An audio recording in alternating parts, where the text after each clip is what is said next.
Throughout my childhood, I definitely struggled a lot with self-esteem issues and self-image issues. And I think the root of that was definitely because of where I grew up. I grew up in a predominantly white and Asian neighborhood, and there wasn't a lot of black representation. And so with that came a lot of comments and minor bullying on my appearance, but it's because people weren't used to people that looked like me.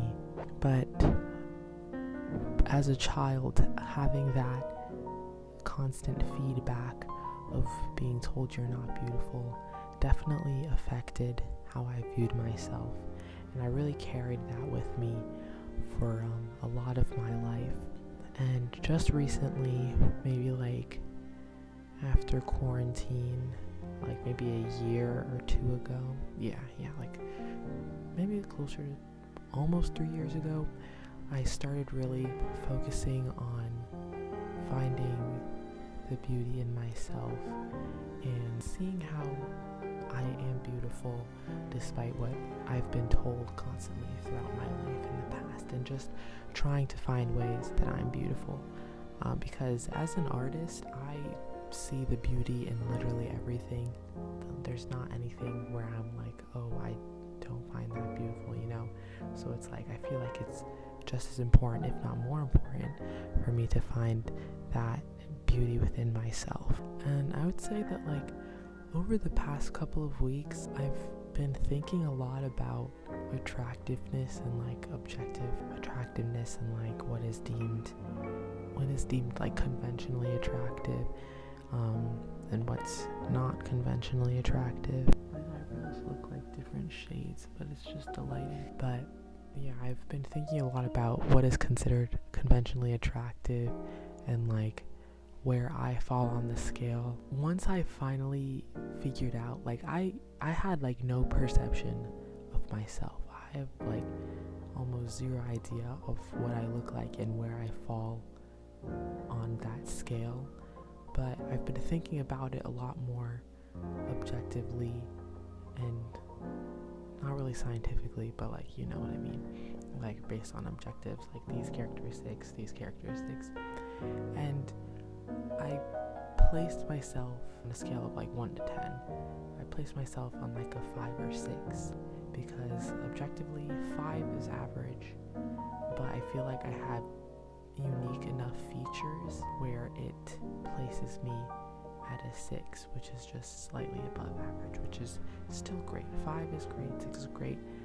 And then over time, the more that I thought about it, I was like, these numbers really do not matter, like at all. Like it is like so genuinely subjective. There are some people, like some celebrities, people are like, oh yeah, they're like the most beautiful person in the world. And it's just like, I don't know, they are so beautiful, but like I feel like it's to a point where like I can't place them specifically in a number, like there are a lot of people where it's like they are beautiful, but I can't like pinpoint what makes them beautiful, so I can't just like put them on a scale, So then this had me thinking, really does not matter. Like the whole scale thing really does not matter.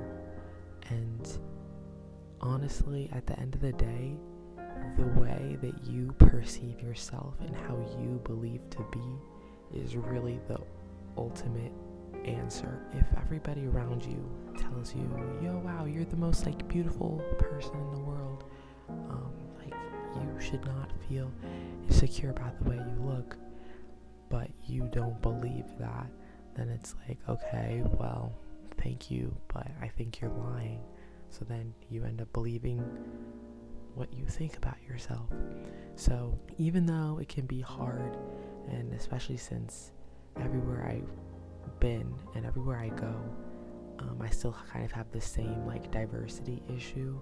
So it's kind of, I'm not getting like feedback from people that like accepts or denies my attractiveness, I guess, or like where I fall on the scale. Since I don't have that, it's like I have to figure it out for myself. I have to find it in myself of how attractive I am. Something that plays like a huge role in attractiveness is like personality. And like I know people are like, well, you're supposed to just look at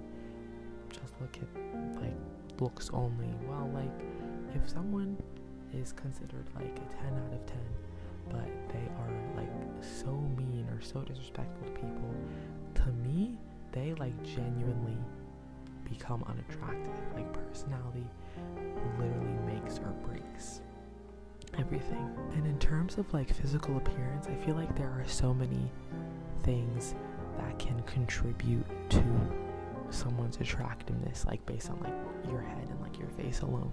Like hair plays a huge role in how attractive you are, and I feel like honestly when I have certain hairstyles and I don't know, I just feel like it complements my face more and it almost elevates my level. It brings me more to like a solid 6 if we're still going by the scale, but like it brings me up a lot more. I tend to like have my hair in like protective styles more because I'm currently in the process of like trying to grow my hair, and so I can do more things with my hair and stuff like that, which will help me with, you know, bringing together the overall look. In that process with these protective styles, they don't always feel like they complement my face as much, which can tend to bring back my confidence level almost, if that makes sense. And I feel like there are like so many other things that contribute to people's appearances. Like I know like the glasses frames that you have, I might change my glasses frames, but you know, I like having like the clear glasses and like the interesting shaped glasses and stuff like that. Those are pretty cool. Or like piercings and stuff.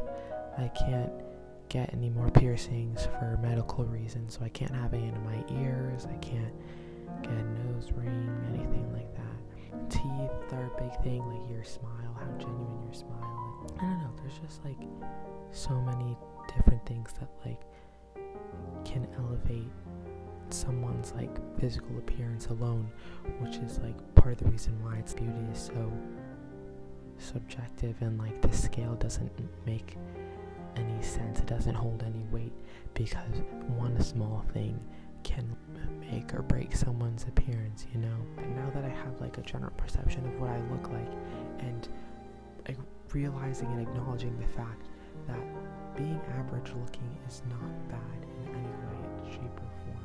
It means you're average. Most people will look average, but just like having that in mind, I feel like is almost kind of like a relief, if that makes sense, because now I'm not constantly worried like, oh, I fall on like, I don't know, it just feels more relieving. I don't really know how to explain it, but yeah, now that I like have a perception of what I look like, there's something for me to be confident in, because before people were telling me that I needed to be more confident, needed to love myself more, but because I had no perception of what I looked like whatsoever, there was nothing to be confident in. So now that I know, that's something that's definitely more helpful and makes me feel more stable. And it also is like, because I know, now I also know what things will help me be more confident and will like elevate my appearance and whatnot. And looks are definitely not everything. Like they are literally not everything. There's someone's personality can literally mean so much. Personality literally draws people in, but it's just if I cater my appearance to what makes me the best physical version of me, then I feel like that'll definitely help with the way that I carry myself and being more confident in my personality. And I feel like confidence definitely attracts people a lot. It's good to work on that. But yeah, it's kind of late, so I feel like I'm just rambling, and I've been going on planes. I've gone on 4 plane rides in the past like 4 days, so I'm just like babbling. But yeah, that's kind of like my thought process. At the end of the day, your appearance doesn't really hold weight at all because there are so many factors that can affect it, like your hair, your jewelry that you wear, like the clothing that you wear, and then once personality comes into play, it's like a whole different ball game. Like that makes or breaks so much more. So like, long story short, what you look like really does not matter, like whatsoever. And I feel like now that I've learned that, I feel like a weight is like lifted off of my shoulders, you know. But yeah, I hope this was a nice little conversation, or this was inspiring. I'll definitely look back on this so I can remember my mindset whenever I'm feeling down. And yeah, thank you for watching and listening to me speak a little bit of ASMR. Okay, goodbye, good night, sleep tight, sweet dreams, yeah, all that jazz. Bye. Okay, I'm ending this.